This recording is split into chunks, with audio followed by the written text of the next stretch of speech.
దయాకర్ అన్న బస్ యాత్రప్పుడు దయాకర్ అన్నకు నేను రోజు 2 సార్లు ఫోన్ చేసేవాడిని. మార్నింగ్ లేచి అన్న నా ఫోన్ ఎత్తేవాడు, ఏం తమ్ముడు ఇట్లా చేద్దాం అనుకుంటున్నాను. ఇవాళ మార్నింగే ఫోన్ చేశాను నేను, అన్న లైబ్రరీకి అంటే వస్తున్నారంటే కనీసం ఫోన్ కూడా తెలియదు నా ఫోన్. వీళ్ళు పరిష్కారాలు చూపుతారంటే నేను నాకు నమ్మకం. అయితే నీ ఫోన్ అప్పుడు నేనేమో మీటింగ్లు ఉంటా, వీళ్ళు అయితే ఎత్తినా నేను ఇక్కడ ఉండగానే ఫోన్ చేసిన, ఆ గేట్ ముందనే ఫోన్ చేసిన, మీరు వచ్చిరన్న, మీతో పాటు 100 మంది పోలీసులు తీసుకొచ్చి నాకు అర్థం కాలేదు. నేనైతే వాళ్ళని రమ్మని మిమ్మల్ని కొడుతున్నాం, మేము మిమ్మల్ని కొడుతున్నావా? నేనే వాళ్ళని చూసి పరేశాను.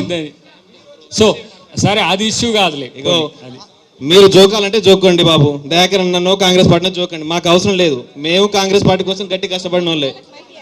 వాళ్ళు ఇయ్యరు బాబు నోటిఫికేషన్, వీళ్ళు వినరు, మారారు బాబు, దొడ్లైనా గొడ్డైనా మారుతారు వీళ్ళు. మారు ఎన్నిసార్లు చెప్పాలి నోటిఫికేషన్ ఇవ్వాలని? తెలియదా? ఇంటెలిజెన్స్ లేదా వీళ్ళకు? మీరు చెప్పాలా? ఇంటెలిజెన్స్ ఫెయిల్ అయిందా వీళ్ళకు? కనీసం ఇంటెలిజెన్స్ లేదా వీళ్ళకు?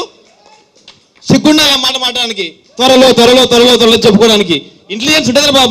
మీకంటే ఇంటెలిజెన్స్ ఉంటుంది, మీరు మాట్లాడతారు. కనీసం ఇక్కడ సభ పెట్టుకున్నందుకు 10,000 పోలీసులు వస్తారు, కానీ మీకు ఇంటెలిజెన్స్ లేదా?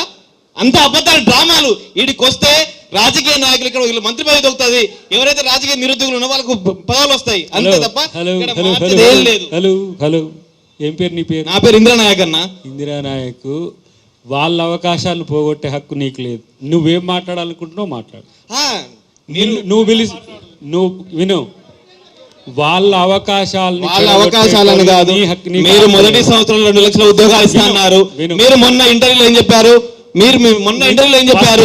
నేను చెప్పేది నీది అంశం ఏదన్నా ఉంటే ఇక్కడ చెప్పు, కానీ ఈడ వచ్చి రచ్చ చేసి వాళ్ళ డెమోక్రటిక్ రైట్ను కాలరాశాకు నీకెక్కడ? మేము మాట్లాడలేమని లెక్క. మాకంటే ఎక్కువ లౌడ్గా మాట్లాడతావా? నేను కౌంటర్ ఇయ్యలేను. నేను గిదానికా ఈడ పెట్టింది. మొన్న వాళ్ళతో ఏం చెప్పినా పరిష్కారం కొరకు నన్ను పిలవండి. పంచాయతీకి అయితే చాలా మంది వస్తారు. కాదు, నీ వల్ల 2 సంవత్సరాల కాలంలో ఏం పరిష్కారం? నువ్వు మాట్లాడేటప్పుడు చెప్పాలా? అశోక్ సార్ మాట్లాడినప్పుడు వినలే, నువ్వు కూడా చెప్తే వింటావు. విని వెళ్ళిపోతారు. అశోక్ సార్ ఏం చేస్తామో చెప్తాం బ్రదర్. లేదు, అశోక్ సార్ కాదు ఇప్పుడు చెప్పండి. నీ బాధ ఏందో అసలు ఫస్ట్ చెప్పు. ఒకసారి బాత్రూమ్ కాదు, నీ బాధ ఏందో కాదే, నీ బాధ చెప్పు. నీ బాధ ఏందో చెప్పు ఫస్ట్. నీ బాధ ఏందో చెప్పు. ఇదేం కల్చరా బాబు? నీ సమస్య లేదు, ఏం లేదు, ఊరికనే రచ్చ చేస్తాను. అన్న జియో 20 తీసుకొచ్చారు. నువ్వు ఎంతసేపు మాట్లాడినా ఏంట బ్రదర్? నువ్వు ఇష్యూ మీద మాట్లాడు. కాంట్రా లాభం లేదు. జియో 20 తీసుకొచ్చిర్రు. ఎవరు తీసుకురామని చెప్పారు? నిరుద్యోగులను గొడవ చేసిర్రా?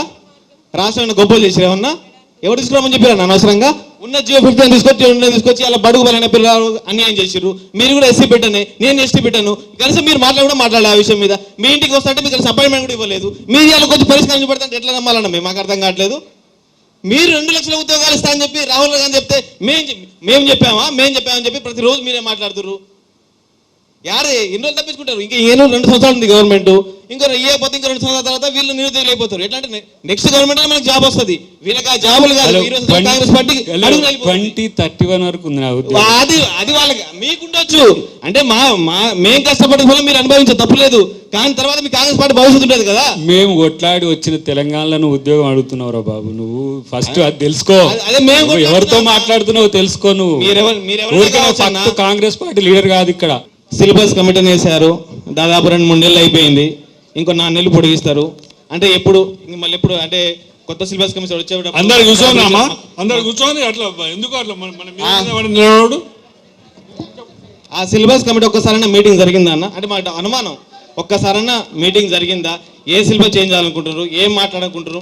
మాకైతే అవగాహన లేదు. ఎందుకంటే మీరు పెద్ద పెద్ద ఉద్యమాలు చేసి ఇక్కడ వచ్చిర్రు. ఎందుకంటే సిలబస్ కమిటీ మారితే ఒకవేళ ఒక సబ్జెక్ట్ మారితే ఒక సబ్జెక్ట్ పక్క పడేసి వేరే సబ్జెక్ట్ చదువుకుంటాం మేము. కాబట్టి మీరు ఏదైనా సిలబస్ కమిటీ గురించి మార్చాలన్నప్పుడు ఎవరైనా అంటే మాకు చెప్తే మేము ఇక వేరేదాన్ని చదువుకుంటాం కదా. ఇప్పుడు దాకా 5-6 నెలలు అయిపోయింది సిలబస్ కమిటీ అని చెప్పి, ఇప్పుడు దాకా దాని గురించి ఊసే లేదు. కాబట్టి మీరు కొన్ని బ్లండర్ మిస్టేక్ చేస్తారు. 29 ఒకటి, ఈ సిలబస్ మారడం ఒకటి, 46 ఒకటి, ఇవి కనుక దిద్దుకుంటేనే మీ గవర్నమెంట్ మళ్ళీ వచ్చే అవకాశాలు ఉన్నాయి.